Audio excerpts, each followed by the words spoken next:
Entonces, recordar que cuando hablamos de trastorno de la función cardíaca debemos recordar la relación que hay entre el corazón y los grandes vasos, algunos que llegan, otros que salen, grandes vasos que salen, y el contenido que tiene, ¿no? En el lado izquierdo hay sangre arterial, en el lado derecho hay sangre venosa. En el lado izquierdo viene la sangre desde el pulmón y se va hacia los tejidos. En el lado derecho viene de los tejidos y se va hacia el corazón y se va hacia el pulmón. ¿Bien?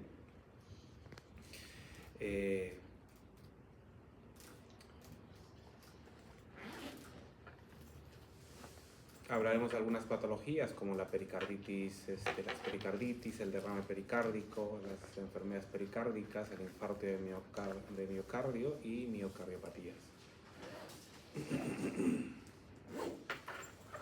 Entonces, recordar que el corazón tiene capas y estas capas del corazón son el endocardio, el miocardio, el epicardio y el pericardio, ¿no? Este pericardio tiene dos capas, bueno, tiene dos componentes el pericardio, la parte serosa y la parte fibrosa.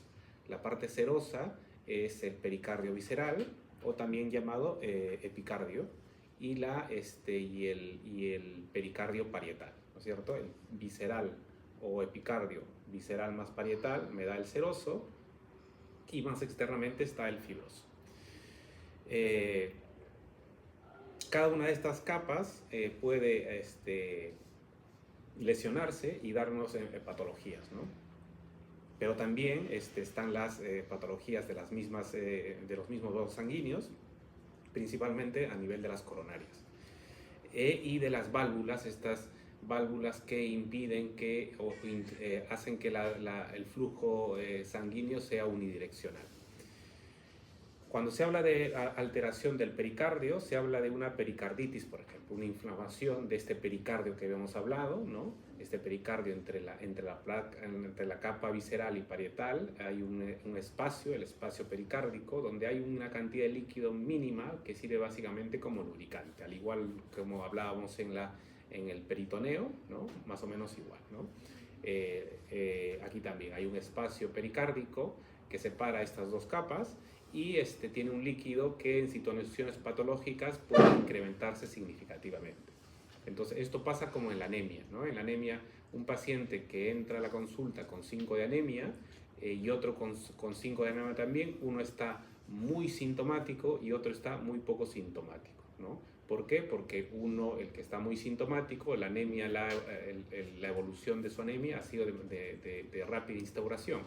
En cambio, el que entra poco sintomático, es decir, esta anemia la ha ido desarrollando en el tiempo, ¿no? En meses, en años.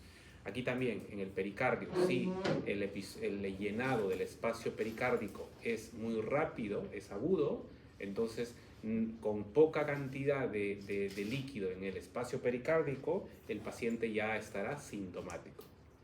Pero si el líquido se va acumulando de manera lenta, progresiva, entonces la sintomatología o el paciente es capaz de tolerar más volumen, bien, que ya lo veremos más adelante. Entonces la pericarditis puede terminar en un taponamiento cardíaco en la que el líquido, hay una gran cantidad de líquido alrededor del corazón que limita el trabajo normal de este corazón, ¿no? Impide una contracción adecuada y una relajación también adecuada. La otra capa que nos interesa es el miocardio, y en el miocardio propiamente se habla de isquemia, ¿no? Siempre se habla de síndrome coronario agudo, angina estable, angina inestable, infarto de miocardio con ST elevado, ST disminuido, ¿no? Se habla en situaciones de isquemias. Pero también hay otras patologías, las miocardiopatías que son de origen primario. Hay algunas de origen primario en las miocardiopatías, y aquí puede estar pues las patologías que la miocardiopatía hipertrófica, la miocardiopatía dilatada, la miocardiopatía restrictiva principalmente, ¿no? Hay otras, pero principalmente estas tres, que tienen un componente genético, ¿no? Que ya miraremos más adelante. Después la coronaria es el vaso que irriga el corazón. Y esto en un contexto de taponamiento agudo se desarrolla el síndrome coronario agudo.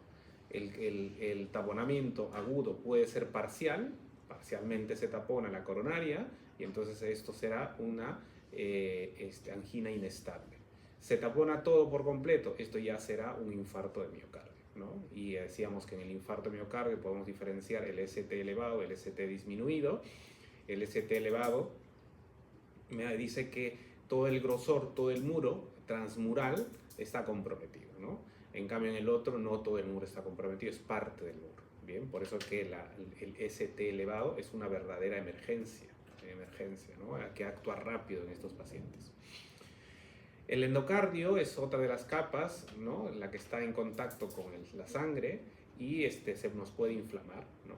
Se puede inflamar y esto es lo que se llama la endocarditis y esta inflamación puede afectar también válvulas y desarrollar vegetaciones que podrían predisponer a la formación de coágulos también, o trombos o émbolos. Las válvulas también cumplen una función importante porque estas válvulas hemos dicho que impiden de que el flujo sanguíneo regrese, ¿no? Mantienen un flujo unidireccional.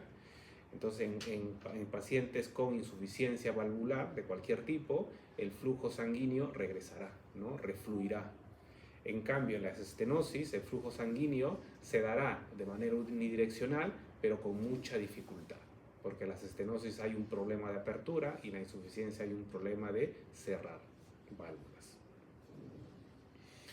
Este corazón está ubicado en el mediastino, ¿no? Es la base de este corazón está hacia arriba y la punta, el vértice, está hacia abajo. Es como que estuviera al revés, ¿no? Pero bueno, es la forma como está. Y las capas ya hemos dicho, epicardio, miocardio, endocardio, ¿no? La relación que existe entre el corazón y los órganos que están adyacentes a él, ¿no? Como el pulmón y los grandes vasos.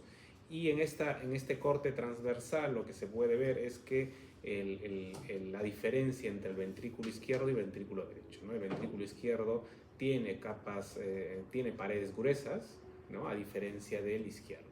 El derecho el izquierdo tiene capas gruesas a diferencia del derecho. Y el izquierdo, sus fibras musculares incluso son mucho más organizadas, ¿no? Que la del derecho. Tal es la organización de que incluso la contracción ventricular se hace desde la punta hacia las bases, ¿no? No se contrae todo unísono el ventrículo, sino que se intenta contraer desde la punta hacia las bases, porque en las bases precisamente está la salida de los grandes vasos. Otra vez aquí nos muestra las capas del corazón, endocardio, miocardio, cavidad pericardíaca y pericardio fibroso más externamente, ¿no? Y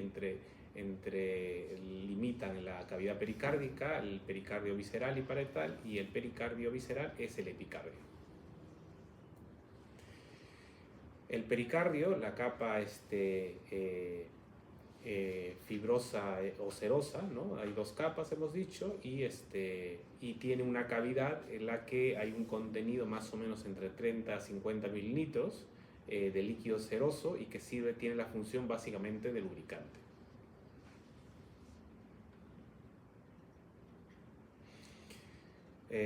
Otra vez lo mismo, ¿no?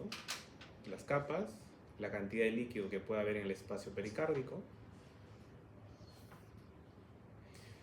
Y el miocardio es la capa media, es capa muscular, es capa más gruesa en comparación con las otras dos, y forma paredes tanto auricular como ventricular, ¿no? Es un músculo estriado, igual que el músculo esquelético. La diferencia es que el esquelético es voluntario, el estriado cardíaco es involuntario, ¿no? Es involuntario como el músculo liso intestinal, pero el intestinal no es estriado. Tiene grandes mitocondrias, sí, porque las mitocondrias dan energía, ¿no? Y estos células musculares que realizan un gran gasto energético y necesitan energía. Están conformados por sarcómeros, es decir, el músculo está formado por el paquete muscular, los fascículos musculares, ¿no? El conjunto, el paquete muscular está formado por fascículos musculares. Los fascículos musculares están formados por fibras musculares y las fibras musculares están formadas por miofibrillas. Y las miofibrillas están formadas por sarcómeros. Y estos sarcómeros están unidos uno consecutivamente a otro, y lo que hacen es cumple la función de contracción gracias a las proteínas que tienen, de las que están compuestas, ¿no? Gracias a la actina y la miosina.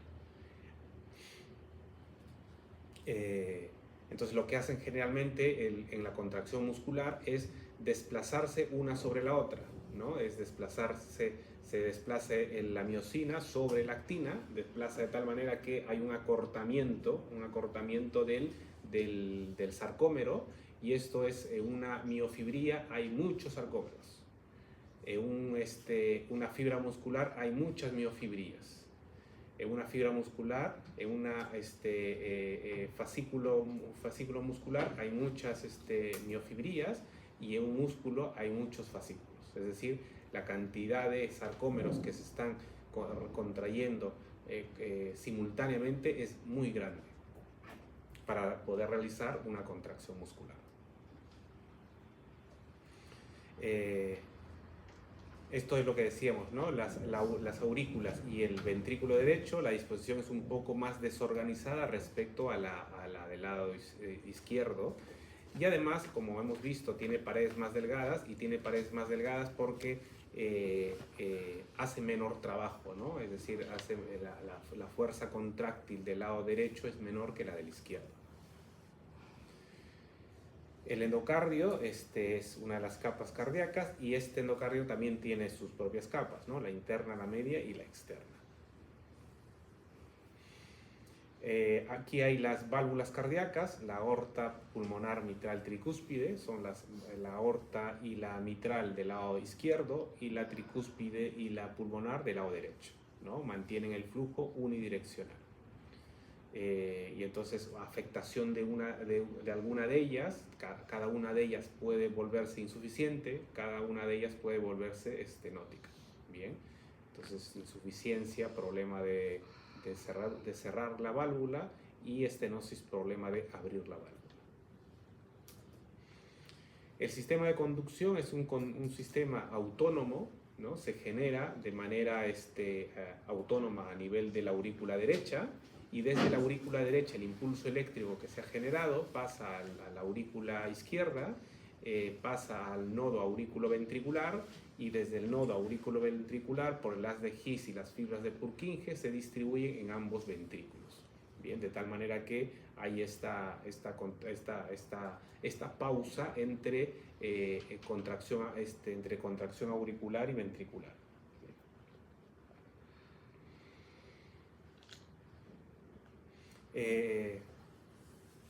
Entonces, existe, hemos dicho, el nodo sinoauricular, que es el generador eléctrico que está a nivel aurícula derecha, pero existen varios focos, ¿no? Pueden existir varios focos generadores de impulsos eléctricos. En situaciones, por ejemplo, si hablamos de alguna valvulopatía, en una estenosis mitral, por ejemplo, la aurícula tiende a dilatarse, ¿no? Esta dilatación auricular predispone a arritmias cardíacas, por ejemplo, porque esta dilatación auricular hace que se generen nuevos focos generadores de impulsos eléctricos. Entonces el marcapaso donde se genera el impulso es el nodo sinoauricular, pasa al aurículo ventricular, a las de His y las fibras de Purkinje. Esto es y cada ciclo cardíaco, cada latido cardíaco se puede representar en un electrocardiograma. Es decir, la repolarización auricular está representado por la onda P, la despolarización auricular está por la onda P, la despolarización ventricular por QRS, y la repolarización está representada por la onda T. Bien.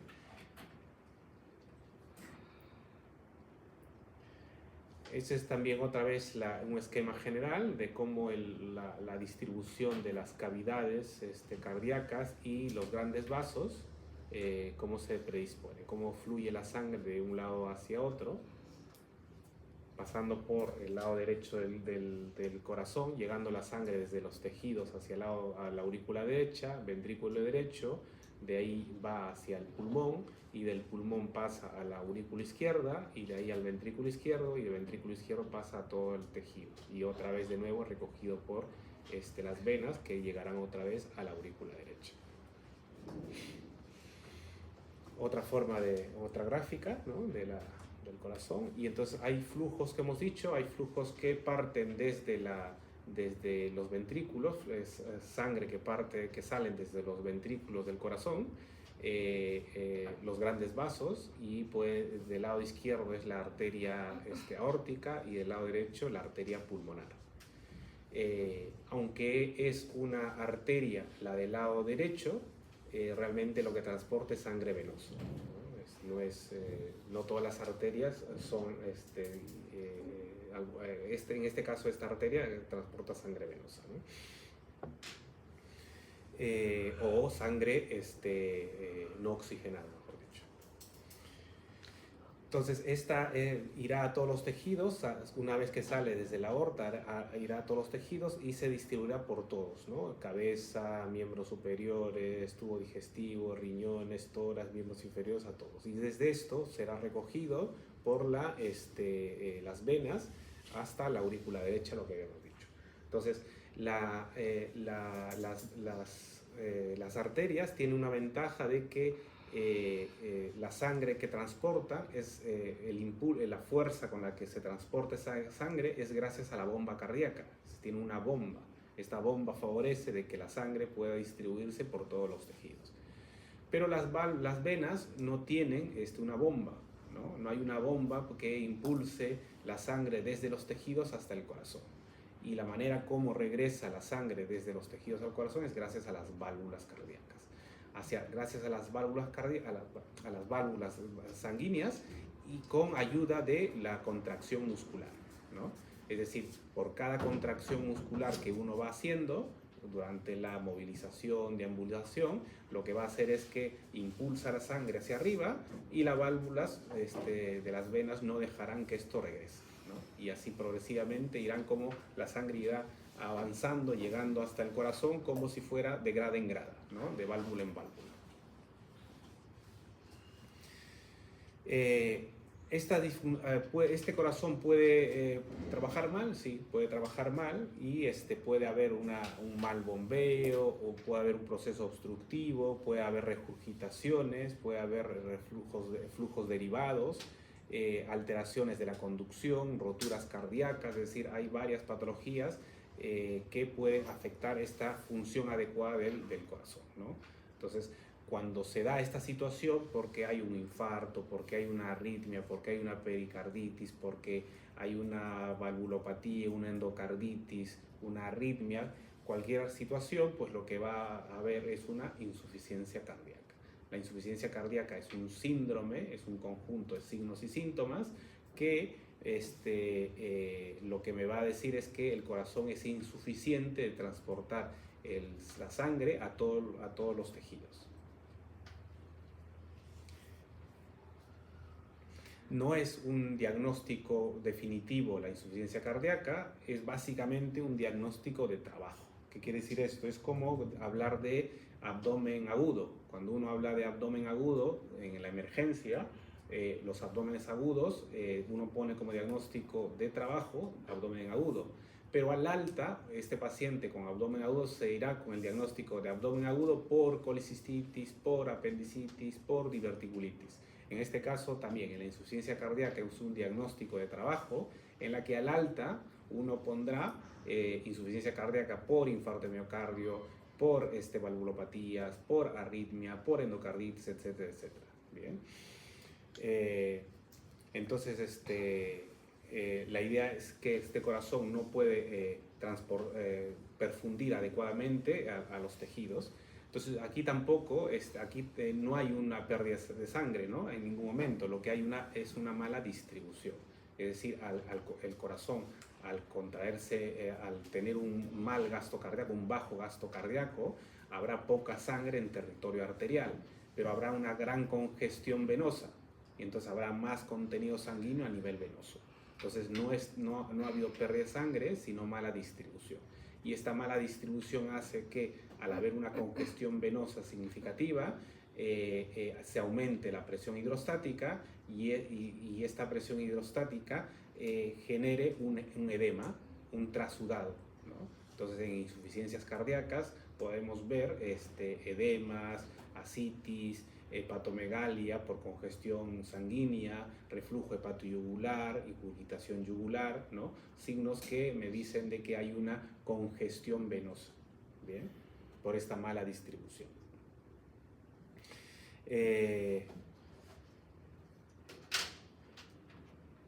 Entonces, aquí también hay que diferenciar en insuficiencia cardíaca los síntomas anterógrados de los síntomas retrógrados, ¿no? Los síntomas, en el caso de insuficiencia cardíaca del lado izquierdo, es mejor diferenciar del lado izquierdo del derecho, aunque cuando se habla de insuficiencia cardíaca congestiva se habla de todo en conjunto, ¿no? En el caso de insuficiencia cardíaca izquierda, los síntomas anterógrados, como hay una mala perfusión, el paciente ¿cómo estará? Pues débil, fatigado, somnoliento, ¿no? Hipokinético, ¿no? Porque hay una mala perfusión sanguínea. Bien, esos son los síntomas anterógrados del lado izquierdo del corazón. Pero también tendrán síntomas retrógrados. Entonces, como la sangre llega a este corazón izquierdo desde el pulmón y hablamos que hay una congestión venosa, pues habrá una congestión a nivel pulmonar. Entonces, el paciente con insuficiencia cardíaca del lado izquierdo, como síntoma retrógrado, tendrá disnea, por ejemplo, ¿no? Disnea, ortopnia, disnea paroxística nocturna, ¿no?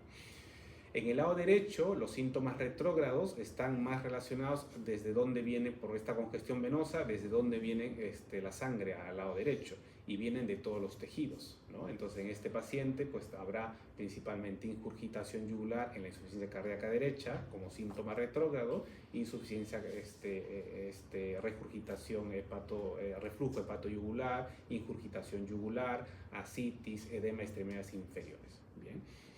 Y estos edemas generalmente tienden a tener una respuesta a la gravedad. Es decir, un paciente que mínimamente se moviliza, los edemas los encontraremos en extremidades inferiores. Pero un paciente que está encamado, ¿no? Que no se moviliza, los edemas ya no estarán en extremidades inferiores. Los edemas estarán en región sacra. Entonces, siempre que busquemos edemas en un paciente con insuficiencia cardíaca, tenemos que buscar en las zonas más declives.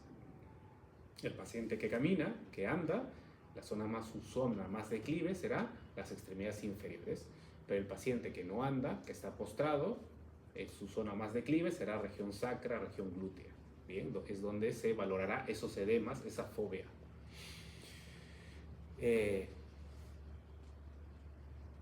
Entonces aquí nos dicen, ¿no? Hay patologías que pueden contribuir o desarrollar una insuficiencia cardíaca, como las enfermedades coronarias, la hipertensión, las valvulopatías, las miocardiopatías dilatadas, etc.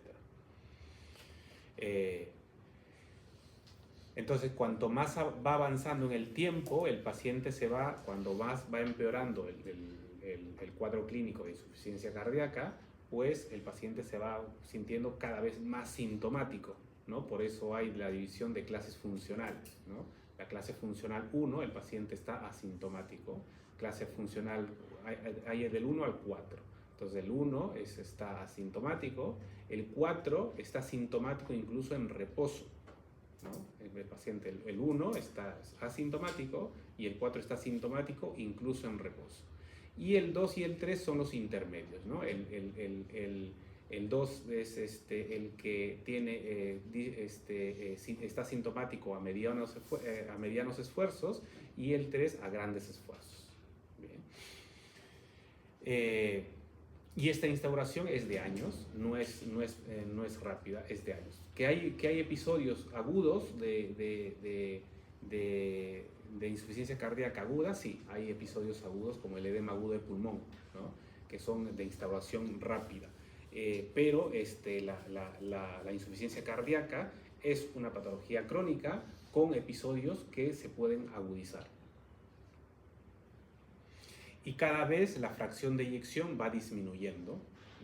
La fracción de eyección es el porcentaje de sangre que bombea el corazón en cada latido, ¿no? Es la fracción de eyección. Normalmente al ventrículo izquierdo debería llegar más o menos 120 mililitros de sangre.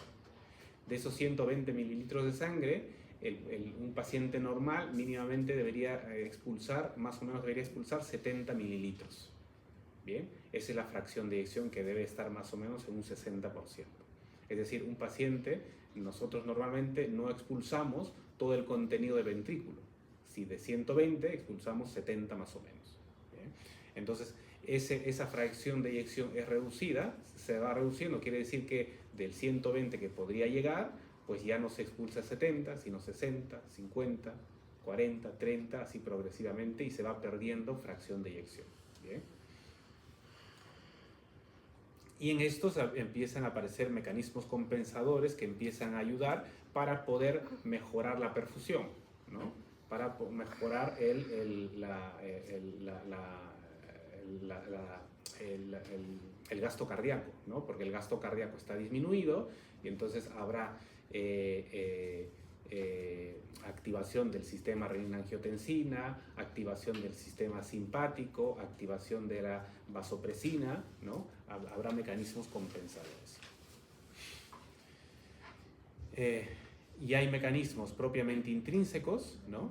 Y hay mecanismos propiamente extrínsecos, ¿no? Es decir, mecanismos compensadores. Es decir, habrá situaciones en las que el organismo trata de compensar esta falta de perfusión, no hay una adecuada perfusión, entonces buscará mecanismos de tal manera que la perfusión, la distribución sanguínea sea la correcta. Pero estos mecanismos compensadores, si bien es cierto, son muy buenos en una etapa inicial, estos finalmente a largo plazo, ¿no? De manera crónica, pues son perjudiciales para el organismo, porque estos mecanismos compensadores nos llevarán finalmente al corazón a un remodelamiento de este corazón, ¿no?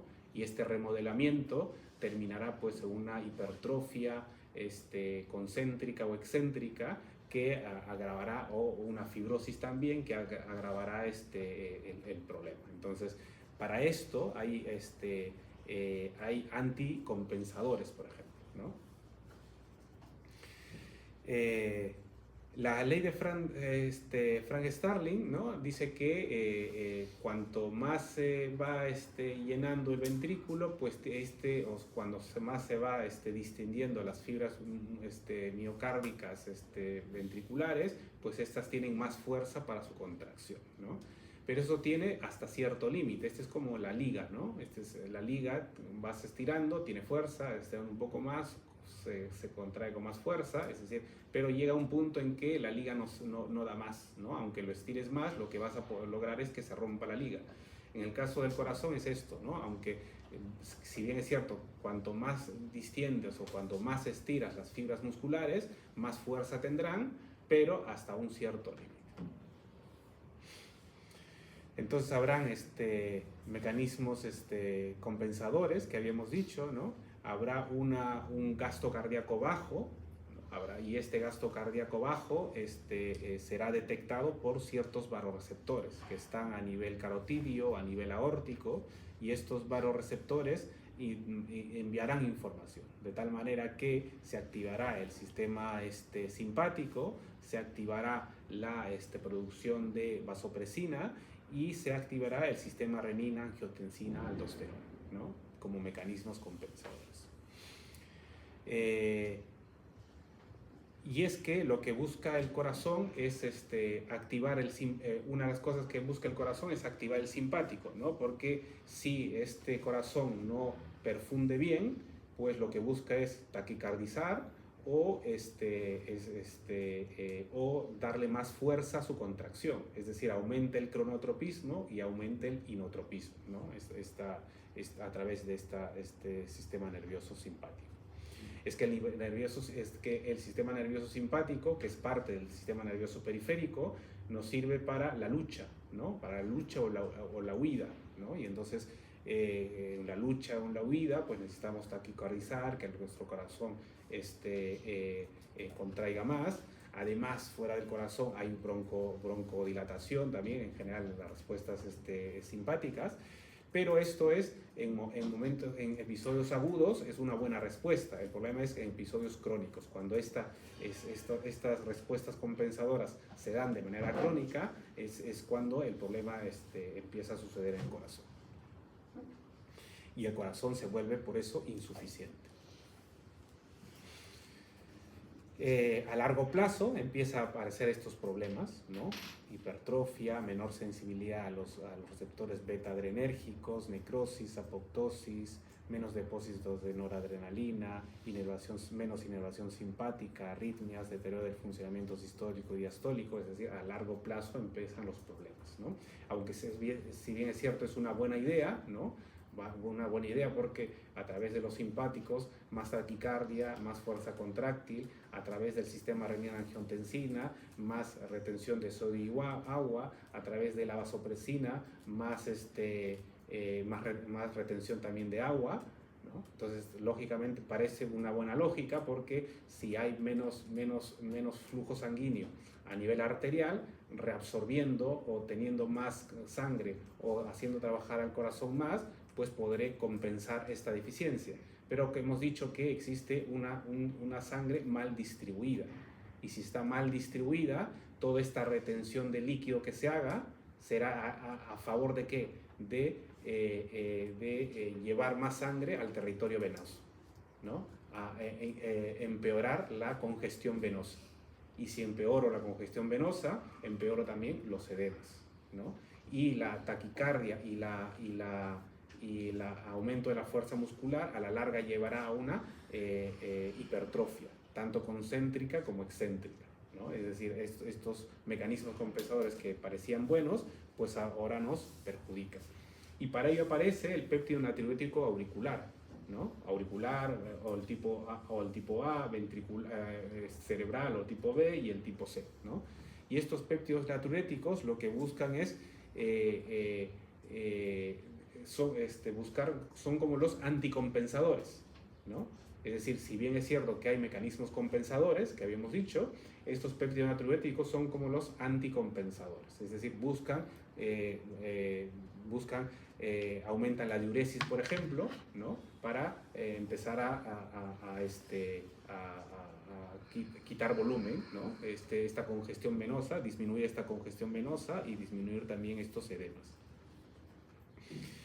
El péptido natriurético generalmente es un signo de aumento de la presión intracavitaria. Bien, entonces este péptido natriurético aparecerá siempre que haya un aumento de la presión intracavitaria. Y nos sirve también como diagnóstico, como ayuda a un diagnóstico diferencial. Es decir, si bien es cierto que la insuficiencia cardíaca es un diagnóstico clínico, es totalmente clínico, no necesitamos de pruebas complementarias auxiliares para hacer un diagnóstico de insuficiencia cardíaca, pero en ciertas situaciones a veces es difícil diferenciar si el paciente que viene por una disnea viene por un paciente, puede tratarse de un paciente POC, ¿no?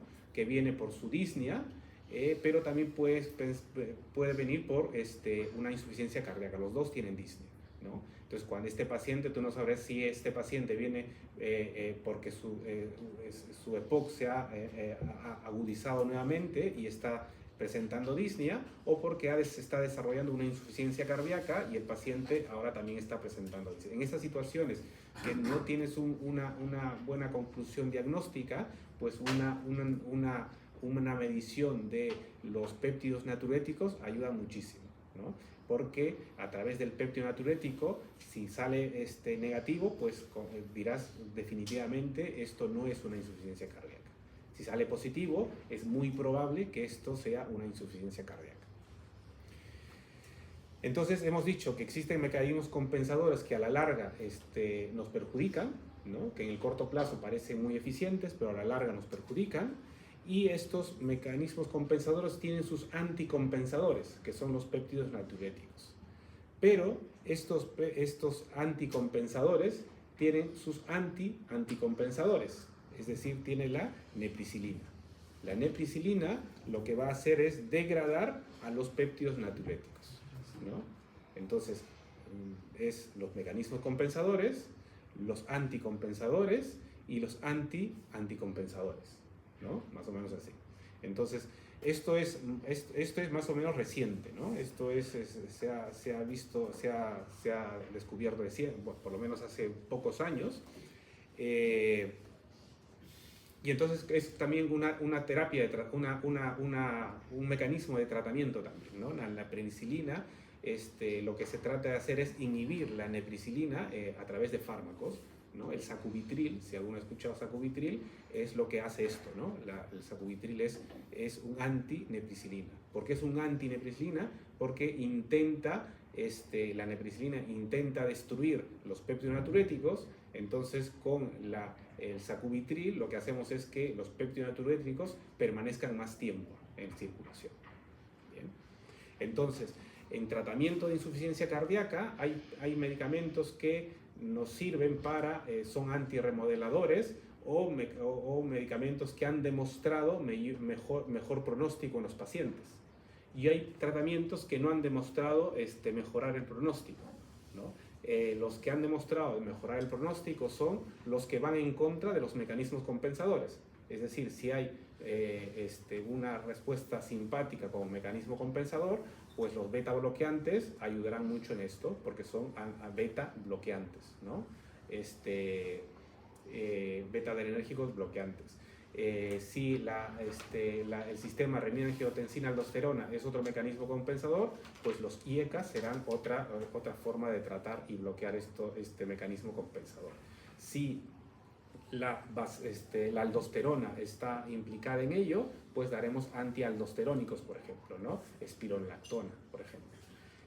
Si queremos que permanezca más tiempo los péptidos natriuréticos, pues daremos sacubitril para inhibir la nepricilina, ¿no? Entonces son los medicamentos que han demostrado eficacia, mejor pronóstico en los pacientes.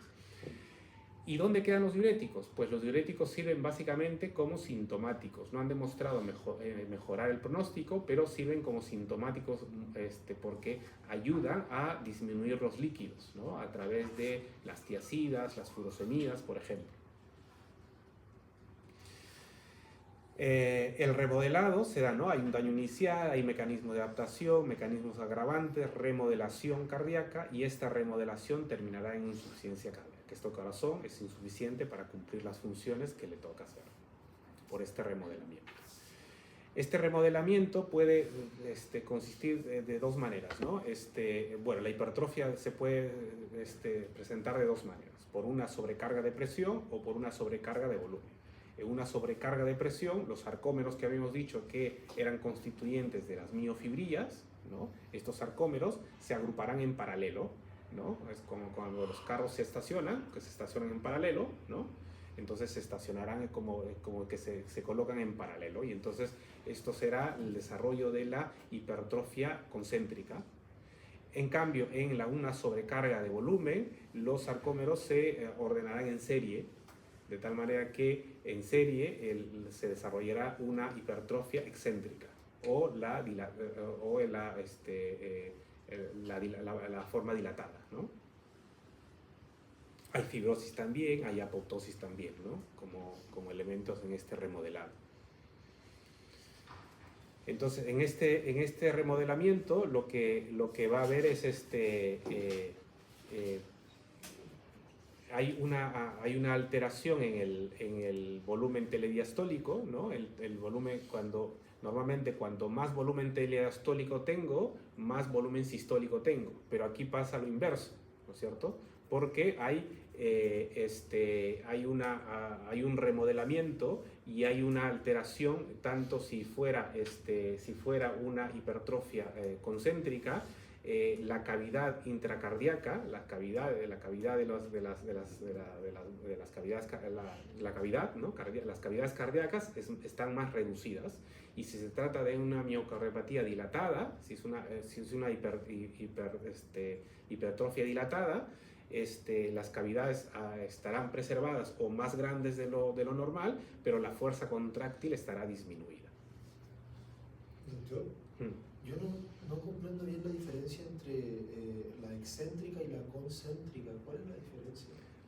La concéntrica es el ejemplo típico es la miocardiopatía hipertensiva, ¿no? Es un músculo, es cómo se distribuye el sarcómero. Si los sarcómeros se distribuyen de tal manera que el músculo cardíaco se engruesa, pues eso es miocardiopatía concéntrica, porque principalmente sí crece hacia afuera, pero principalmente crece hacia adentro. Achica la luz. Achica la luz. En las cavidades, la luz de la cavidad es cada vez más pequeña. ¿Por qué? Porque los sarcómeros se han ordenado en paralelo. En cambio, en la excéntrica, los sarcómeros se han ordenado en serie. Y entonces la cavidad no está reducida, incluso puede estar aumentada. Y entonces, como los sarcómeros se han ordenado en paralelo, la cavidad se ha dilatado, habrá cardiomegalia en este caso, pero la fuerza contráctil, ¿no?, será más disminuida. Se disminuye. Se disminuye. Gracias. Bien, la otra patología es la cardiopatía isquémica. Esta cardiopatía isquémica hace referencia a la isquemia producto a nivel de las arterias coronarias, ¿no? Hay arterias coronarias que parten o nacen desde la aorta y distribuyen o riegan todo el corazón, tanto anterior como posterior. En una insuficiencia coronaria habrá menor aporte de oxígeno, y habrá también una necesidad de un mayor consumo de oxígeno. Es decir, cuando hay una obstrucción, una patología isquémica, las patologías isquémicas pueden darse de manera progresiva, lenta, de tal manera que puede ser que una placa ateromatosa se ha ido desarrollando en el tiempo, en años, y va progresivamente obstruyendo la luz coronaria, ¿no? Esto es progresivo. Esto es el paciente típico de una angina estable. El paciente con angina estable, hago actividad física, me duele el corazón, pero no hago actividad física, me calma el dolor del corazón. Para que empiece a doler el corazón se dice que más o menos el 70% de la luz debería estar obstruida, ¿no? Cuando está parcialmente obstruida, pues el flujo sanguíneo será menor. Cuando está obstruida completamente, el flujo sanguíneo será nulo, y entonces empezará el proceso isquémico necrótico, ¿no?, infarto del miocardio. Esto se ve mejor en esta gráfica, donde la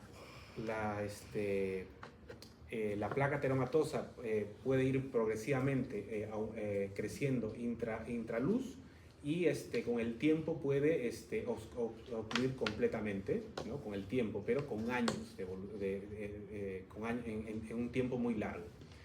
En cambio, esta misma placa puede romperse en algún momento, y esta placa, al romperse, deja expuesto colágeno y factor tisular.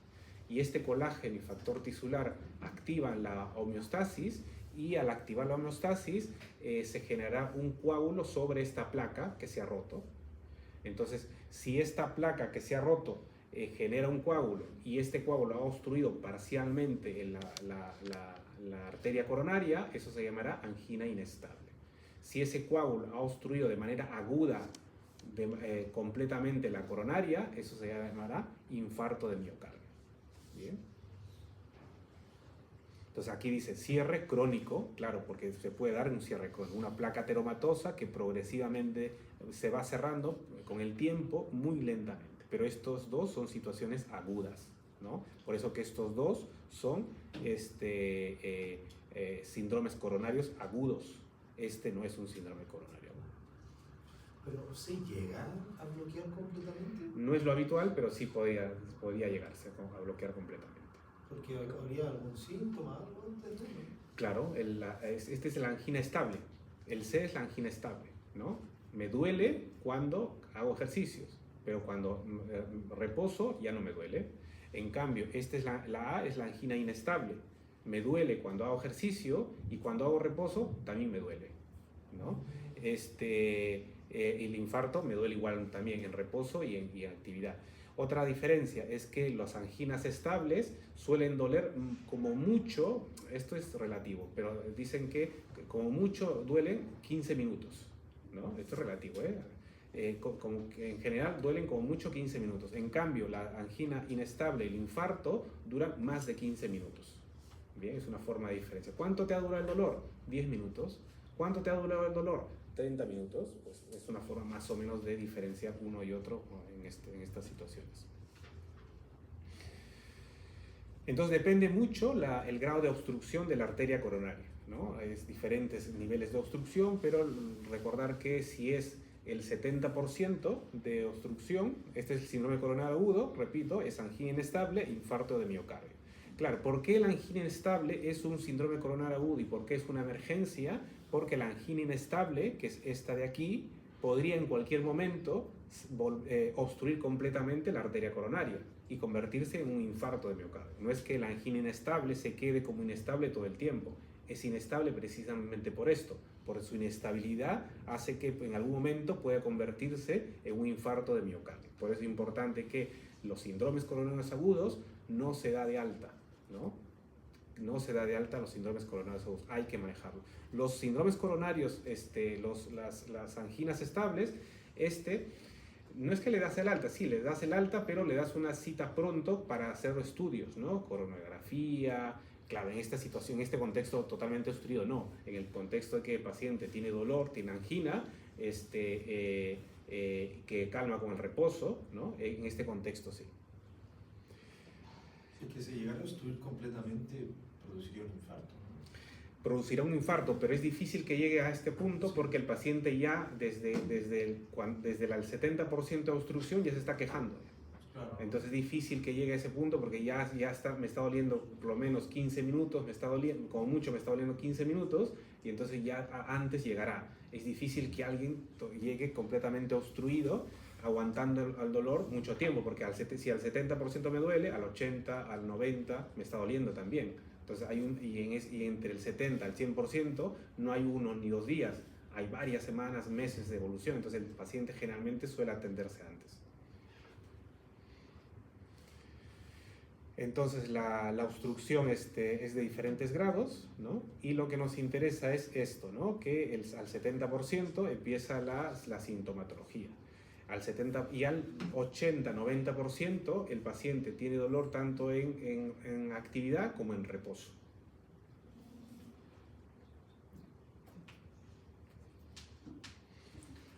Entonces, en el infarto propiamente de miocardio, lo que tenemos que diferenciar es que la patología sea de origen coronario o no coronario, ¿no? Es decir, que sea realmente un síndrome coronario o no sea.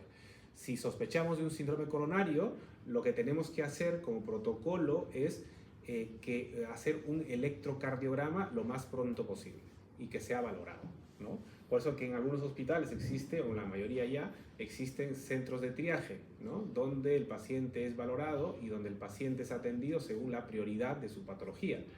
Es decir, el paciente no es atendido por orden de llegada, ¿no? Si viene primero un resfriado, luego una alergia y luego un infarto, el infarto no se le atiende tercero, ¿no? Pasa adelante.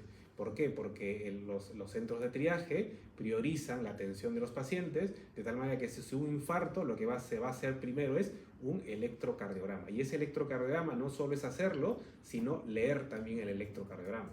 Tenemos, bueno, depende de los protocolos, tenemos en teoría 10 minutos como mucho para hacer y leer un electrocardiograma, ¿no? En un paciente que tenemos una alta sospecha de un síndrome coronario agudo. Bien. Entonces, visto el electrocardiograma, tendremos presentaciones clínicas como la elevación del ST o el descenso del ST. En la elevación del ST si uno ve bien el ST y es un infarto de miocardio, es un ST de un infarto de miocardio, pues casi ya no haces más estudios, ¿no? Casi ya confirmas que se trata de un infarto agudo de miocardio con elevación del ST. Es decir, hacer troponinas o enzimas cardíacas no tiene mucho sentido porque ya estás convencido de que esto es un infarto con esta elevación del ST. ¿Que nos podemos confundir? Sí, nos podemos confundir. ¿Con qué nos podemos confundir? Con una pericarditis, por ejemplo, ¿no? La pericarditis, ¿hay elevación del ST? Sí, hay elevación del ST. Pero ¿en qué se diferencia la pericarditis del infarto de miocardio? Hablando del ST. Cuando nosotros hablamos de infarto de miocardio, hablamos de qué cosa? Infarto de cara anterior, de cara lateral, de cara inferior, de cara posterior. Entonces, ¿por qué? Porque el infarto se localiza en una zona. El infarto está en la cara anterior, o en la cara lateral, o en la cara inferior, o en la cara posterior. Una zona se está infartando del corazón, ¿no? En cambio, en la pericarditis, ¿una parte del pericardio se está inflamando? No, se está inflamando todo el pericardio. Entonces, en la pericarditis, la elevación del ST es en casi todas las derivaciones. Entonces, no está distribuido como en el infarto de miocardio. Esta distribución es importante porque si vemos un ST, pero que el ST está en casi todas las derivaciones, esto es una pericarditis y no necesitamos activar el código infarto y activar la hemostasia, el cardiólogo, el hemodinamista, porque es una pericarditis. ¿Y la pericarditis con qué se trata? Con ibuprofeno, ¿no es cierto? O indomitacina, alguna de ellas, ¿no? Entonces, es importante ver otra forma de diferenciar la pericarditis de infarto es la concavidad del ST. El ST debería ser una línea recta que sube, pero no es así, ¿no? En la pericarditis es un poco así, ¿bien? Y en el infarto es un poco así, ¿bien? También es otra diferencia que puede ayudar. ¿Qué otra cosa nos puede ayudar? La clínica. El paciente que dice que me está doliendo el pecho desde hace una semana, ¿no? Porque el paciente con pericarditis viene porque le está doliendo el pecho hace varios días. A veces viene por el mismo día y te lo da más difícil la situación. Pero el paciente en general, pericarditis, viene por molestias de varios días de evolución. Entonces, un infarto no puede ser, no sé, un síndrome coronario no puede ser, ¿no? Porque esto no aguantaría tanto tiempo de esta manera. Bien. Pero si el infarto es con un ST descendido o no descendido, pues lo que se hace es un estudio de enzimas, ¿no? Como por ejemplo la troponina o la CKMB, para mirar a ver cómo varía estas enzimas con el tiempo, ¿no? Si se van elevando progresivamente. Si son negativas, porque al final de todo los exámenes auxiliares y complementarios nos auxilian, nos complementan nuestra sospecha clínica. Es decir, si nosotros tenemos una alta sospecha de que este paciente es un síndrome coronario por las características que presenta el paciente, ¿no?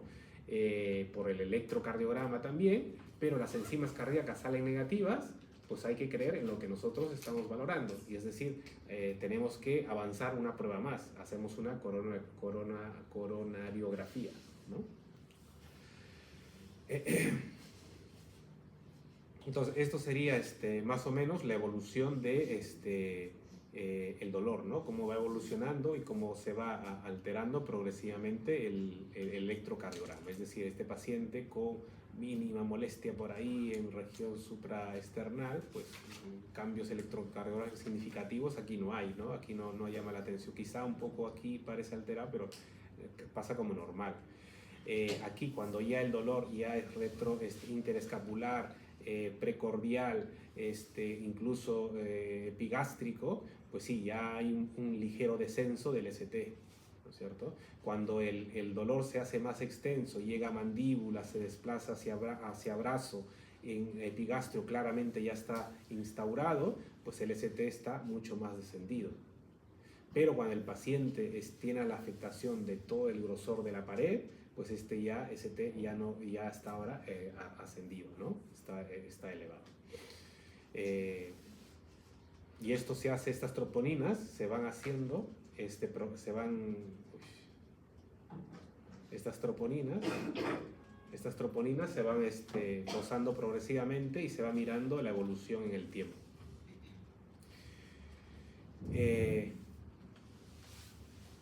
La elevación del ST, pues la elevación del ST dice que el grosor de la pared está comprometida, por eso le dicen transmural, ¿no? Y este transmural o toda esta afectación completa puede darse, ¿por qué? Por una aterosclerosis, por un vasoespasmo. ¿Quiénes hacen vasoespasmo? Generalmente los cocainómanos, ¿no? Los que consumen cocaína hacen vasoespasmos. ¿Se ve siempre? No, no se ve siempre, ¿no? No se ve todos los días, pero cada año sí se ve alguno por ahí, ¿no? Entonces hay que estar atentos también de que el vasoespasmo es una patología de ellos, ¿no?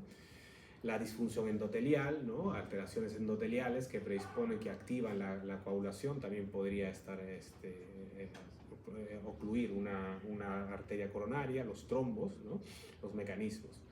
Y es importante mirar no solo los síntomas típicos de infarto de miocardio, dolor retroesternal, que se irradia mandíbula, brazo izquierdo, pero a veces el paciente tiene síntomas atípicos, ¿no? Como este paciente que este paciente puede no tener dolor en la parte superior y solamente puede venirte por epigastralgia, ¿no?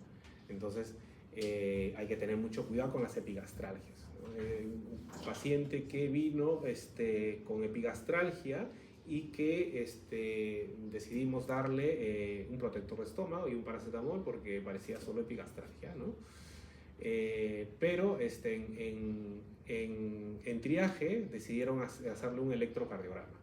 Entonces, cuando antes del alta se ve el electrocardiograma, estaba yendo a 150 de frecuencia cardíaca. Entonces, claro, una epigastralgia no te da una... Entonces, claro, hay que mirárselo, hay que mirarse todo bien este paciente, ¿no? Antes de dar de alta. Era un paciente que estaba haciendo un infarto de miocardio, ¿no? Hay que hablar de historia clínica, ¿no? O sea, su historial, si es que fumador, claro, dieta. este era un cocainómano, ¿no? Y a veces los cocainómanos, por el estigma social, no te dicen que consumen cocaína. Claro. Entonces ahí también es el problema, que no puedes sacar toda la información completa. Pero sí, y además el problema aquí en nuestra sociedad es que las historias clínicas a veces no están en general no están informatizadas. ¿Qué quiere decir? Que si yo me atiendo de normal, habitual en el Rebagliati y me fui, no sé, me fui al norte y de regreso me dio un infarto y entré al hospital de Puente Piedra, en el hospital de Puente Piedra, y no saben nada de mi vida. No saben qué me ha pasado, qué tomo, qué no tomo, y además en ese momento que estoy con infarto, si ustedes han visto algún infarto, este paciente casi no puede hablar. El dolor es tan intenso que no le deja hablar, ¿no? El dolor es como que alguien me mete la mano por debajo y me la está apretando. Entonces dicen como que alguien muy pesado se hubiese sentado en mi pecho. Es muy doloroso, que incluso tenemos que dar morfina, ¿no es cierto? Entonces en estos pacientes, en puerta, es decir, en el momento que se ingresa y tú diagnosticas un síndrome coronario agudo, un infarto de miocardio, tienes que pensar en dar aspirina, estatinas, IECAS, beta bloqueantes, ¿no? ¿Por cuánto tiempo? La norma es desde la puerta, o sea, desde la puerta que entró a emergencias, desde la puerta hasta la tumba. Es decir, desde que diagnosticas un infarto de miocardio, este paciente llevará estos tratamientos. Aspirina o un antiagregante, puede ser clopidogrel también, ¿no? Aspirina, estatinas, IECAS, beta bloqueantes, ¿no? Eso será ya su vida del paciente que tiene un infarto de miocardio.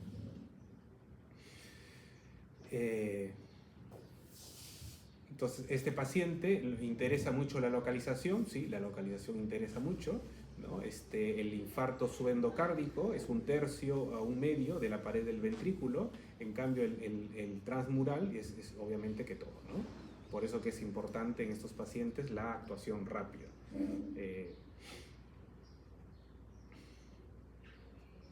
¿Cuánto ha durado? ¿Qué tejido, qué localización está comprometida? ¿No? ¿Cuánto ha durado? Es importante, ¿no? Porque si nosotros tenemos que hacer un tratamiento, pues depende, esto es tiempo dependiente, ¿no?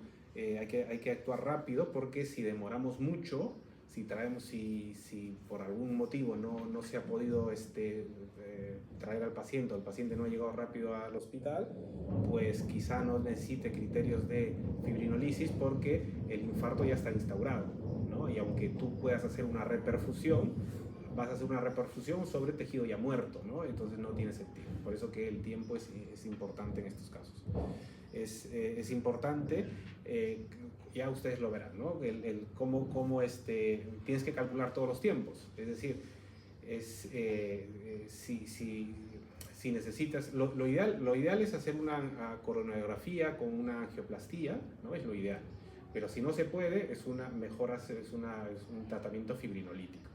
Pero depende mucho de que si tú estás en tu serum y tienes un infarto y llamas al Revalidati o al INCOR para que te haga una angioplastía, pues te dicen sí, pero ahorita estamos con mucho paciente, o tú estás en una región que para llegar hasta el INCOR vas a tardar 24 horas, pues entonces no tiene sentido hacer una coronografía, una angioplastía a este paciente.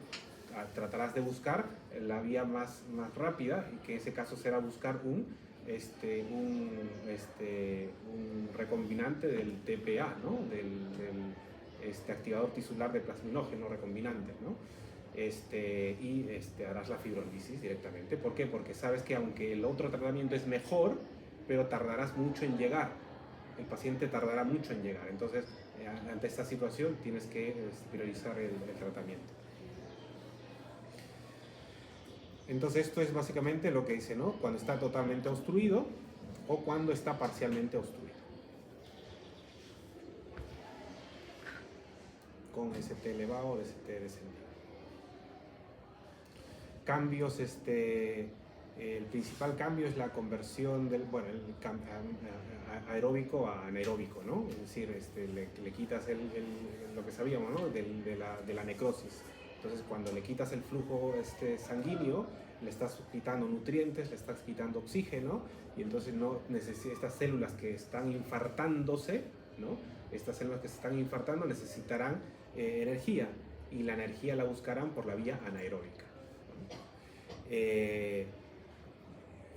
Porque nosotros, hemos dicho también que nosotros almacenamos glucosa, ¿no?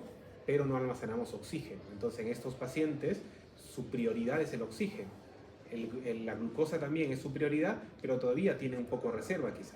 Entonces, como puede que tenga un poco de reserva, pues se van por esa misma a la vía anaeróbica, porque a través de la reserva de glucosa que tiene, pero sin oxígeno, tratan de buscar energía. Pero el problema es que la vía anaeróbica, el producto de desecho es el ácido láctico. En la vía aeróbica, el producto de desecho es el CO2, ¿no? Y el ácido láctico empeora el pH, acidosis láctica, acidosis metabólica, y empeora el cuadro clínico, ¿no? Una necrosis.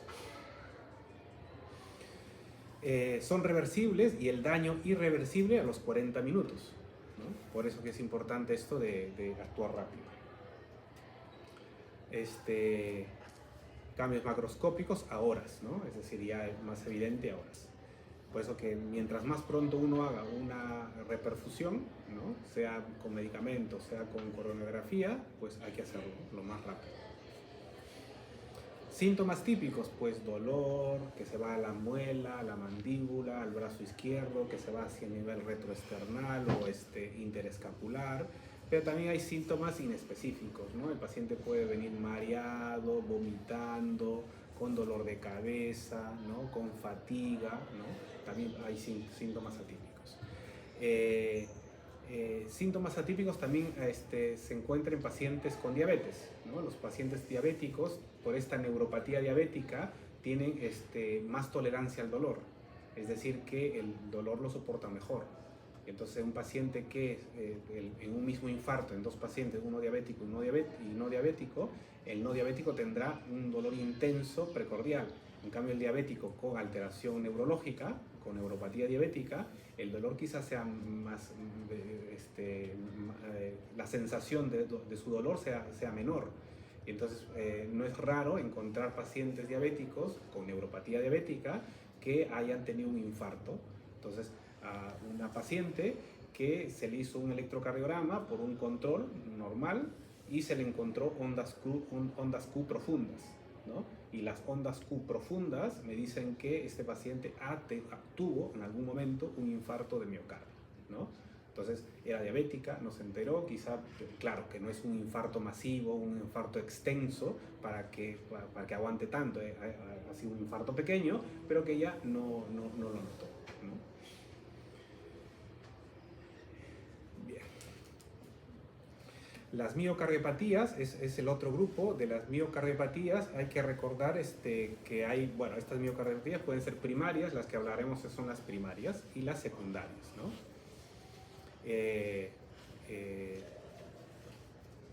Entonces, de las que hay que recordar principalmente hay que recordar las miocardiopatías dilatadas, la hipertrófica y la restrictiva, las primarias. Después hay las arritmogénicas, las por volemia o por presión, ¿no? Pero las principales son estas, ¿no? La dilatada, la restrictiva y la hipertrófica. Dentro del grupo de las miocardiopatías hay las genéticas adquiridas y las mixtas. Dentro de las genéticas, la miocardiopatía hipertrófica es genética, ¿no? Es totalmente genética, es una autosómica dominante. Y después hay otras más raras, ¿no? Las miocardiopatías no compactada, con depósito de glucógeno, la mitocondrial, ¿no? Hay varias otras. Después adquiridas, las inflamatorias, como las miocarditis, por estrés, como el Takotsubo, ¿no? Esta Takotsubo es una mujer mayor que está en el paradero, le roban la cartera y empieza con un dolor tipo infarto, dolor precordial, que irradia mandíbula, que irradia brazo, ¿no? La llevan a emergencia, en emergencia le hacen las troponinas salen altas, es un infarto todos, y le hacen una coronografía para ver qué vaso está afectado y la coronografía es normal, ¿no? Entonces esto es básicamente por una alteración estructural. El Takotsubo es como que en vez de que el corazón sea más o menos así, ¿no? Que es pero el ventrículo sea más o menos así, aquí en la parte apical es como más romo, ¿no? Es más, no termina en punta, sino que termina un poco abierto, ¿no? Entonces, que da la forma del Takotsubo, que es para que los japoneses usaban para cazar pulpos, ¿no? Tiene esa forma el corazón, ¿no? Entonces, pero claro, un Takotsubo lo tienes que tratar como un infarto, ¿no? Es decir, las tienes que hacer todo. Un paciente si tú dices, soy un paciente que tuvo Takotsubo alguna vez y hoy vengo por dolor torácico otra vez. No tenemos que asumir que otra vez será un Takotsubo. Tenemos que asumir que quizá sea un Takotsubo, pero quizá también pueda ser un infarto de estos con un bloqueo de la coronaria y que necesita una reperfusión. Y se hace todo el proceso igualmente como cualquier otro paciente. Pero es una miocarditis por estrés.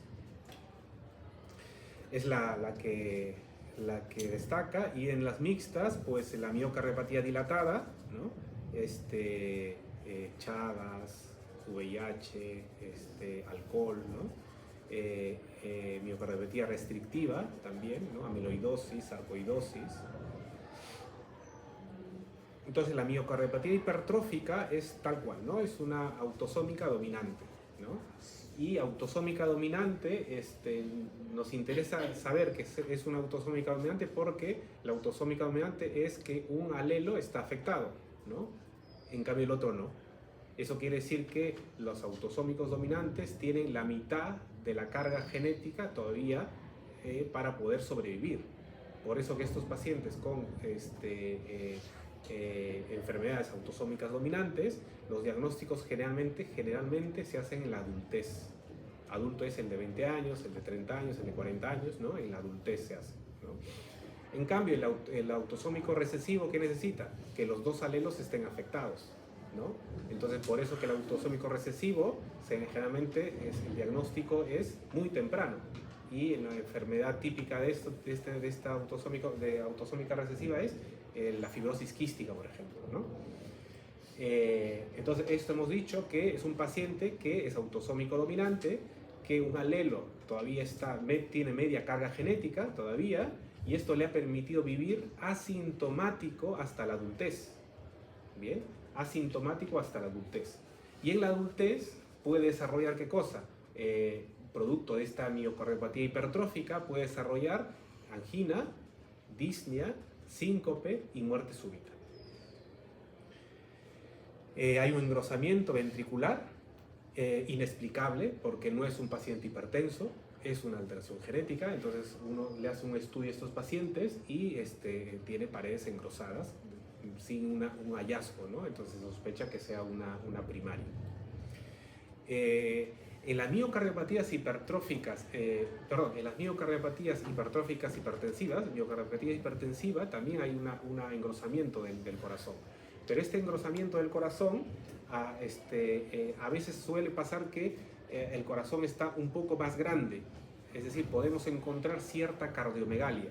En la cardiopatía dilatada encontramos una cardiomegalia mucho mayor, pero en la hipertensiva, es decir, una miocardiopatía hipertrófica secundaria, podemos encontrar cierta cardiomegalia por este crecimiento cardíaco.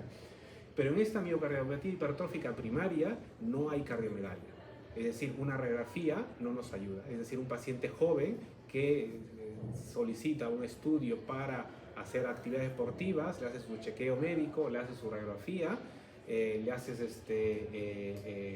lo auscultas, lo exploras y totalmente normal este paciente, ¿no? Entonces, por eso que muchos pacientes de este tipo debutan con muerte súbita.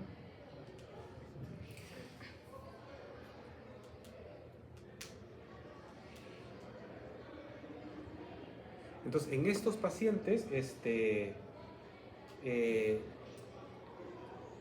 corazón está tan duro que es capaz de, si tuviera buena cavidad, o sea, buena cavidad, ¿no? O sea, buen espacio dentro de la cavidad, podría hacer una buena contracción, ¿no? Porque tiene músculo de sobra, pero no puede porque le llega poco, hay un llenado muy bajo y entonces habrá también una sístole muy baja. Entonces, en estos pacientes, normalmente lo que hay que hacer es, a veces, tratamiento quirúrgico. Porque esta cardiopatía hipertensiva, vamos a ver si hay otra foto. Sí, esta cardiopatía hipertensiva tiene varias variantes, ¿no? Una de las principales variantes es la septal, ¿no? Y esta septal lo que ocasiona es obstrucción de la salida de la sangre a través de la válvula aórtica. Entonces se comporta como una estenosis aórtica. Entonces este paciente que tiene en su variante septal, tiene un septo muy engrosado que casi obstruye la válvula aórtica y se comporta como una estenosis aórtica. ¿Y cuáles son los síntomas de la estenosis aórtica? Angina, disnea y síncope. Igual que en la miocardiopatía hipertrófica, angina, disnea, síncope y muerte súbita, ¿no? ¿Por qué? Porque esta parte septal está muy engrosada. Bien.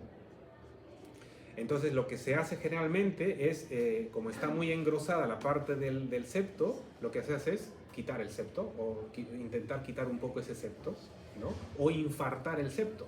Es decir, se canaliza una arteria que irriga este septo y se introduce un poco de alcohol, ¿no? Para destruir o infartar una pequeña zona de ese septo. De tal manera que se reduzca, ¿no? Con ese infarto iatrogénico se reduzca el grosor de la pared y pueda dejar pasar sangre a través de la arteria aorta.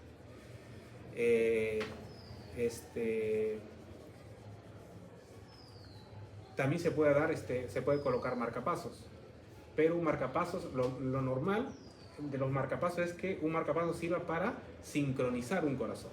En este caso, lo que se hace es para desincronizar un corazón. Bien, es decir, para que funcione mal. Porque si funciona bien, como tiene mucho músculo, no podrá.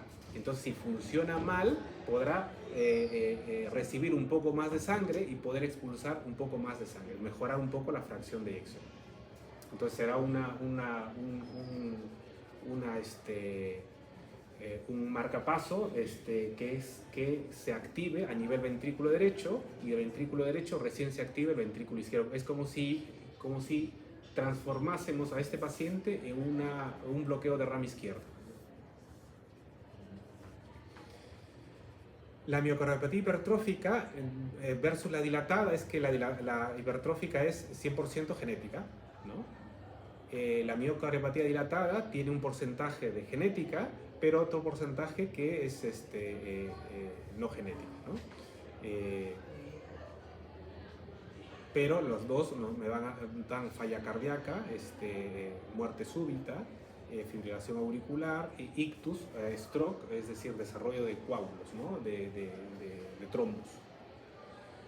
Que hay una disminución del tamaño del ventrículo izquierdo, más que del tamaño de la cavidad del ventrículo izquierdo, escasa distensibilidad, volumen por latido disminuido e insuficiencia mitral, ¿no?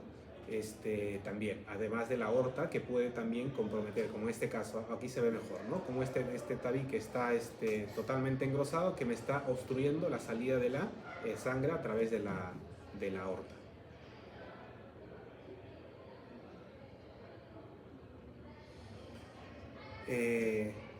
Bueno, hay más masa, hay más rigidez, hay menos volumen, ¿no?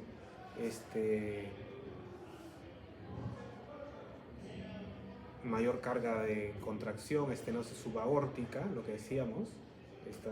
Esto se coloca por debajo de esta válvula aórtica, por eso le dice estenosis subaórtica. Y inactivación y todo. Entonces son las variantes, la variante más frecuente es esta, pero sí hay otros tipos de variantes también, esta miocardiopatía hipertrófica. La septal no siempre es obstructiva. En general depende del tamaño. Si es inicial, no. Cuando va creciendo cada vez más puede llegar a ser obstructiva. La dilatada es lo otro, ¿no? Es la miocardiopatía dilatada, es decir, un corazón grande con paredes más delgadas, pero con una cavidad más amplia también. Es decir, puede albergar más contenido sanguíneo, pero la contracción es más débil, ¿no? En este caso la causa es idiopática muchas veces, viral otras veces, Chagas también. Tratamiento por quimioterapia también, las antraciclinas, ¿no? Paciente mujer con cáncer de mama en tratamiento con quimioterapia, antraciclinas, puede también desarrollar una cardiopatía dilatada. Alcohol también, alcohol. Pero también aquí hay una predisposición también. No es que todos los que consuman alcohol, hay gente que consume un montón de alcohol y no desarrolla miocardiopatía dilatada. También hay una cierta predisposición a ello, ¿no? Hay cierta predisposición.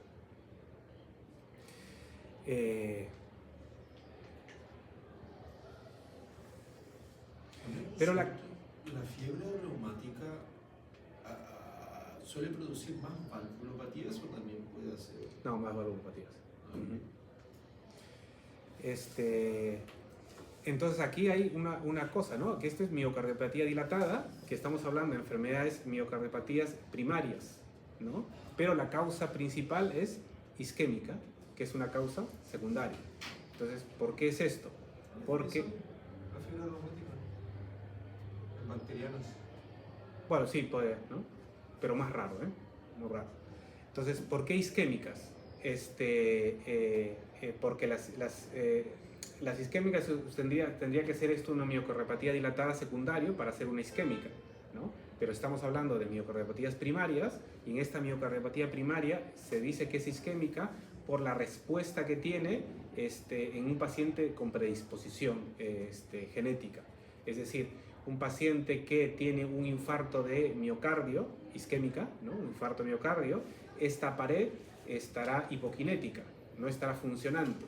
El resto de la pared, ¿no? Si este corazón, esta parte está muerta, no estará moviéndose, el resto del corazón estará contrayéndose con más fuerza, ¿no? Como tiene la predisposición genética este paciente, pues ¿qué desarrollará? Una miocardiopatía dilatada, ¿no? O sea que es una miocardiopatía dilatada desencadenada por una isquemia, ¿no? No es que la isquemia haya desarrollado una miocardiopatía dilatada, sino que ya el paciente tenía una predisposición, ¿no? Y que secundariamente a esto se ha desarrollado una miocardiopatía dilatada.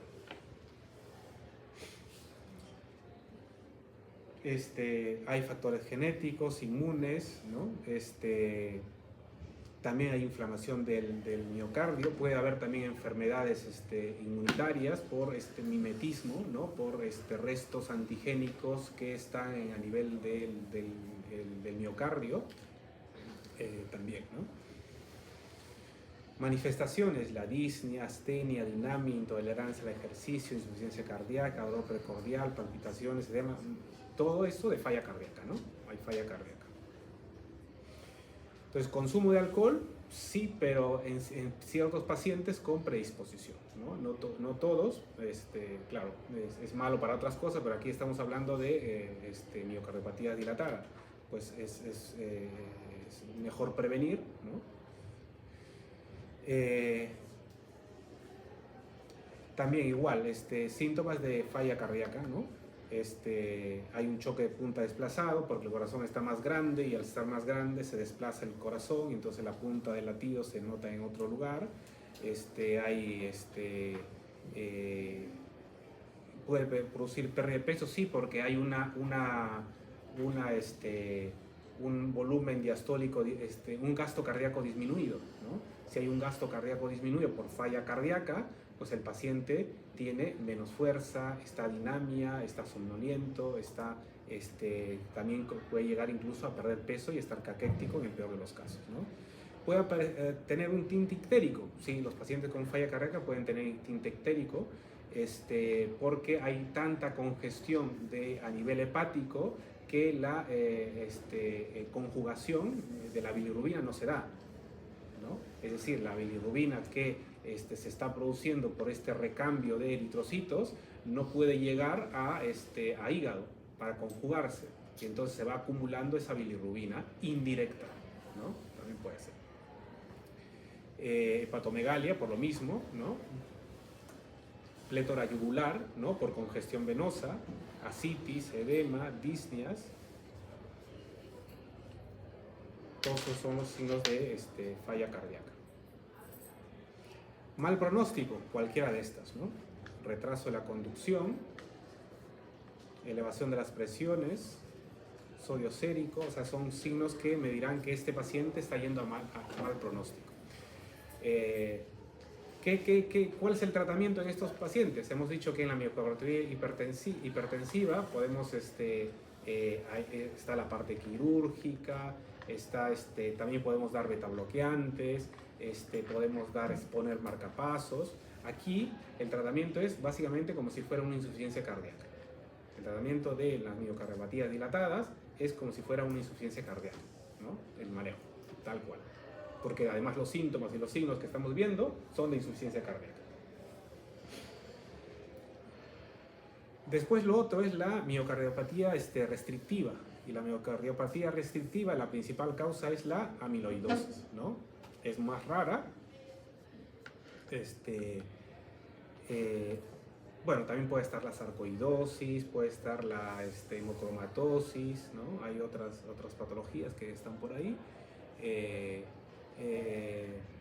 Hay las amiloidosis, una forma de presentación de las amiloidosis es un tipo de amiloidosis es que produce amiloide depósitos de amiloide a nivel cardíaco, pero también a nivel hepático y también a nivel renal, ¿no? Estos pacientes, si bien es cierto, tienen una amiloidosis renal, pero mueren por falla cardíaca, ¿no? Por este depósito amiloide que tienen. Entonces, si este paciente tuviese criterios de trasplante, este paciente no solo hay que trasplantar el corazón, sino también el hígado, ¿no? Porque este hígado amiloidótico me va a generar proteínas amiloides, en el transcurso del tiempo. Y este corazón que se ha trasplantado en 30-40 años se puede también volver amiloide,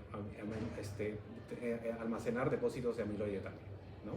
Por eso que si tiene criterios de trasplante es trasplantar el corazón y trasplantar el hígado. Entonces, generalmente a quienes se hace trasplantes, saliendo de este tema, el trasplante en general no se hace a mayores de 70 años, ¿no? De mayores de 70 casi no se hace trasplante, o muy poco, ¿no? ¿Por qué? Porque el trasplante es un bien escaso. Y entonces, si es un bien escaso, tenemos que dar a alguien que tenga una esperanza de vida más larga, ¿no? Si hay un paciente de 30, 40 años, pues, y un paciente de 80 años, pues seguramente el trasplante se lo pondrán al de 30, 40 años que al de 80 años. Nadie dice que al de 80 no se le ponga, pero se prioriza porque es un bien escaso, ¿no? Pero si hubiera un bien que sobra, pues posiblemente al de 80 también se le ponga. Entonces, incluso en los de 80 años, en los pacientes mayores, los trasplantes van mejores, porque por la senescencia ellos ya casi están inmunodeprimidos, entonces toleran mejor los trasplantes ellos, ¿no? Pero es esto de cuánto tiempo de vida le queda. Entonces, imagínense un paciente de 80 años, ¿no? Cirrótico, un paciente de 80 años cirrótico con circulación colateral, con ascitis, con ginecomastia, con varices esofágicas, con episodios de hemorragia digestiva alta frecuentes, necesita un trasplante hepático, pero tiene 80 años, entonces no cumple criterios. Pero hemos dicho que en estos pacientes con miocardiopatía restrictiva de tipo amiloide, tenemos que sacar corazón e hígado. Y este hígado todavía está funcionando, está produciendo proteínas amiloidóticas, pero está funcionando, ¿no? Entonces, este es un órgano imperfecto y este señor de 80 años también es un paciente imperfecto. Es decir, esto se llama un trasplante, no me acuerdo el nombre exacto, de órgano imperfecto a paciente imperfecto. Ahí sí se puede hacer trasplante, ¿no? Entonces, esa es la excepción de los pacientes mayores, ¿no? ¿Por qué? Porque, claro, el paciente dice, pero me estás dando un hígado que me va después de desarrollar la amiloidosis. Sí, pero después de 30, 40 años, y tú tienes 80, ¿no? Posiblemente no sufras de amiloides, de enfermedad amiloide. ¿Bien? ¿Y ahí se hace primero un trasplante antes que otro o tienen que ser los dos a la par? ¿De los dos pacientes? No, digo de alguien con con amiloidosis. ¿Sí? Sí, los dos hay que hacer. Bueno, puedes hacer en diferentes tiempos, pero la idea es que en algún momento tienes que sacar ese hígado, porque si no te va a afectar el corazón que has trasplantado. Claro, eso no sería, si saco solo el hígado, ¿habría una mejoría o también hay que hacer trasplante? No, porque generalmente mueren estos pacientes con amiloidosis, mueren por problemas cardíacos principalmente. Entonces el criterio para trasplante en amiloidosis es más el corazón que el hígado mismo, ¿no? Porque vas a morir del corazón por la amiloidosis. ¿Es degenerativo? Y la otra es la miocarditis inflamatoria, ¿no? Aquí donde lo que habíamos dicho, ¿no? Que hay la inflamación puede ser diversa, principalmente virus, principalmente Coxsackie, y hay una infección viral aguda, una respuesta inmune donde hay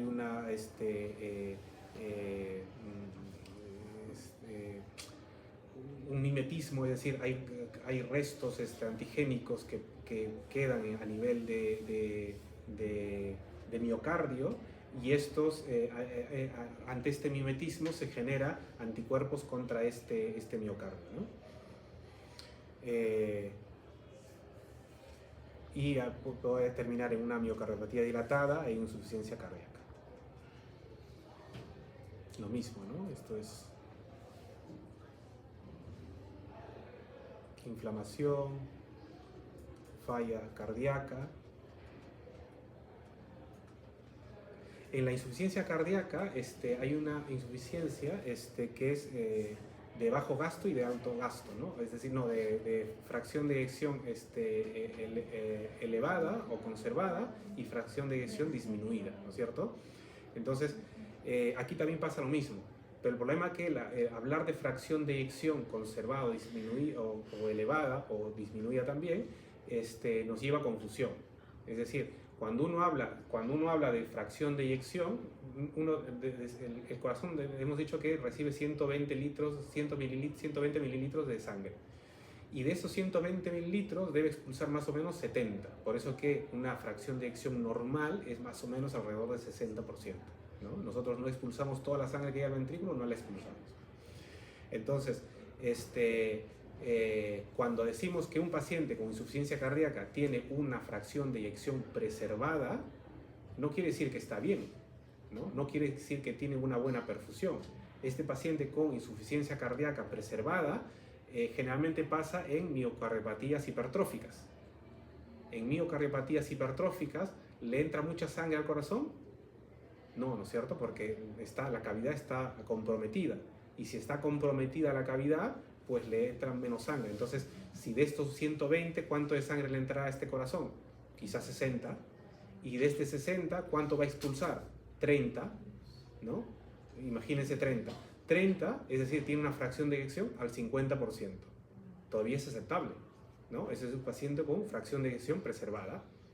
Pero lo que realmente está expulsando son 30 mililitros, aunque tenga una fracción de eyección preservada. En el otro caso, que la fracción de eyección está disminuida, es la cardiopatía dilatada, en la que hay una gran cantidad de sangre, pero la contracción es muy débil.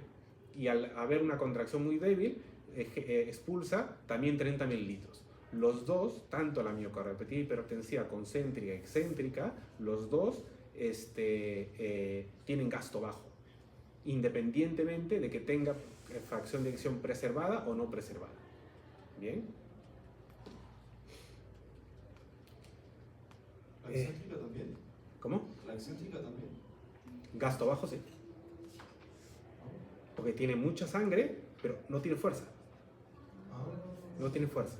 El otro tiene mucha fuerza, pero tiene poca sangre adentro, ¿no? Y a este que tiene poca sangre adentro le dicen fracción de eyección preservada. Pero es que nos engaña eso, porque parece que cuando nos dicen fracción de eyección preservada parece que está funcionando bien. No está funcionando bien, sino que le ha entrado poca sangre, 60, y ha expulsado 30. Igual que este grande, que ha expulsado solo 30. Los dos tienen gasto bajo, ¿no? ¿Una hipertrofia excéntrica siempre es patológica? Sí. Siempre.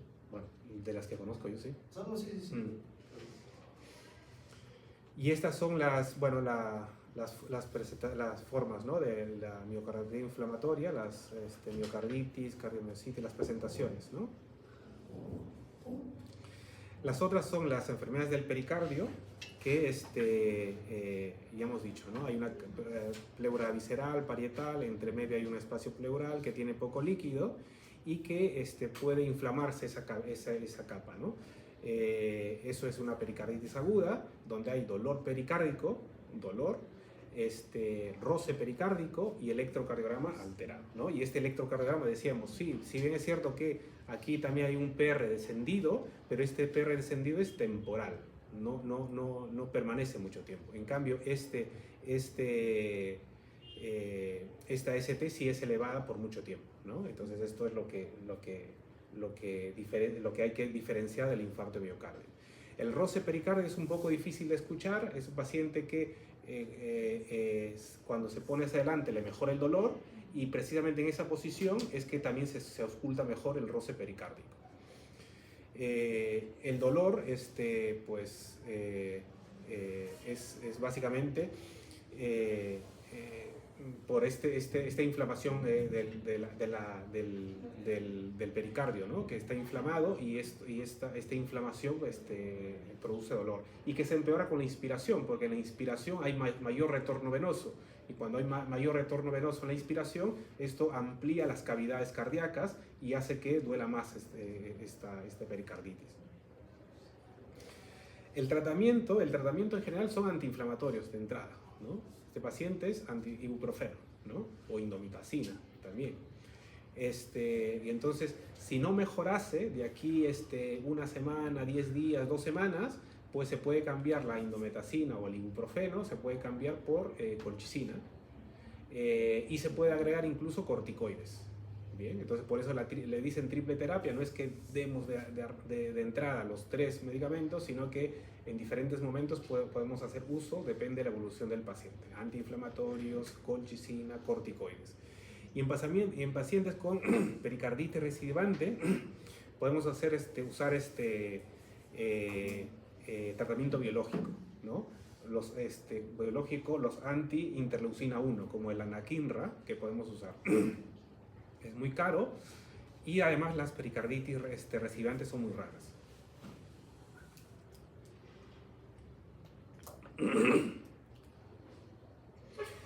Hemos dicho, el tiempo de instauración es muy importante saber. Es decir, si este corazón de este espacio pericárdico se llena de líquido de manera aguda 200-250 mililitros, entonces ya empezará a causar síntomas, ¿no? Desarrollar síntomas.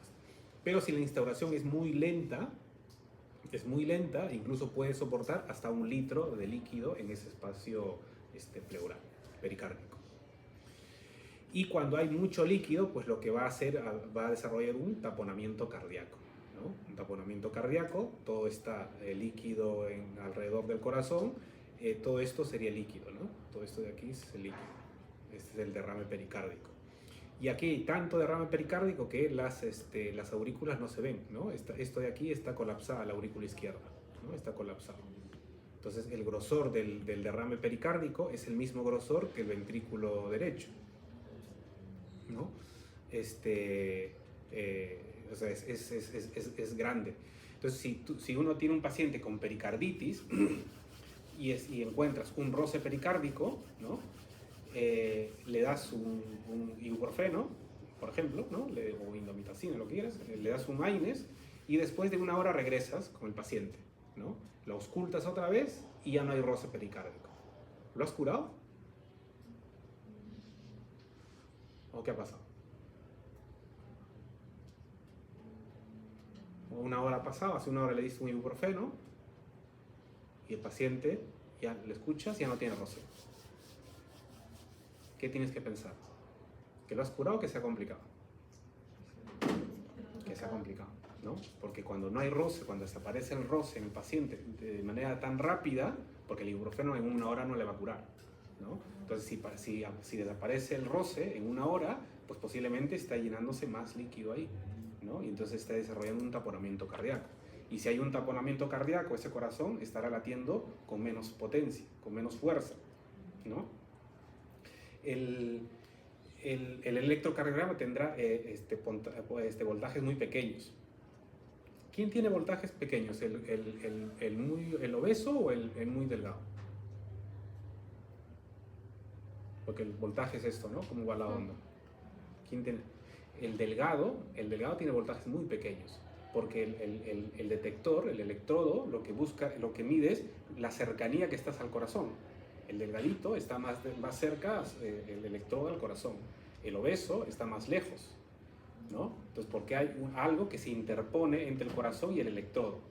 Pero también el derrame pleural se interpone entre el corazón y el electrodo. Por eso que estos pacientes también tienen voltaje muy pequeño, ¿bien? Porque están latiendo, también además que están latiendo con menos fuerza. Y si tienen menos fuerza de latido, tendrán menos pulso. O menos latidos cardíacos cuando escuches, también escucharás menos latidos cardíacos. Como está latiendo muy débil, tendrá hipotensión. Como está latiendo muy débil, habrá congestión venosa retrógrada, habrá ingurgitación yugular. ¿Y eso es como qué triada es esa? La triada de Beck, ¿no? Entonces, en la inspiración aumenta, empeora, aumenta el flujo venoso hacia el lado derecho del corazón y puede empeorar los síntomas, ¿no? ¿Por qué? Porque cuando inspiramos decimos que el tórax es una caja negativa y al inspirar hacemos más negativa la caja torácica para que entre más aire, pero también habrá más retorno venoso. Y si hay más retorno venoso, ¿a dónde irá el retorno venoso? A la aurícula derecha, al ventrículo derecho, y el ventrículo derecho se llenará de más aire, de más sangre, y desplazará el tabique interventricular. Pero este tabique ventricular ya está limitado por el taponamiento, ahora se limitará más. Entonces el gasto cardíaco que genere este ventrículo izquierdo será mínimo, ¿no? Es muy escaso. Por eso empeora con la inspiración.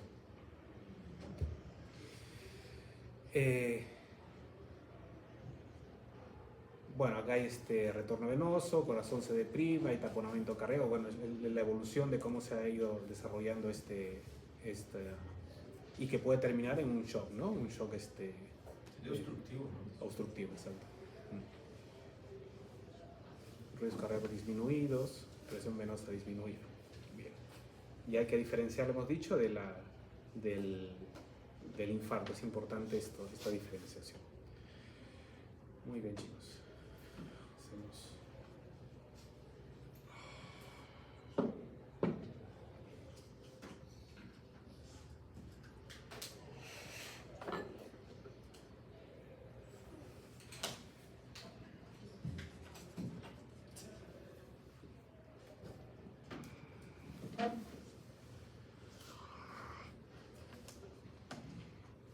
Araníbar. Presente.